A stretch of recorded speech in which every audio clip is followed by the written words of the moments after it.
Hey, what's up guys, welcome back to my YouTube channel. So guys, in this video I'm going to show you how to fix Facebook not working on iPhone or iPad.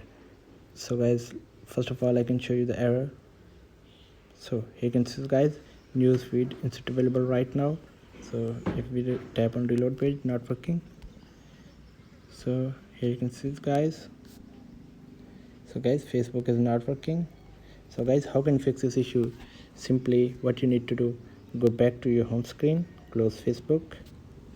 Now open the settings app on your iPhone, scroll down, tap on general, then tap on date and time, check date and time. So first of all, correct your date and time. So my date is correct now. So simply tap on set automatic. Now go back and check again Facebook.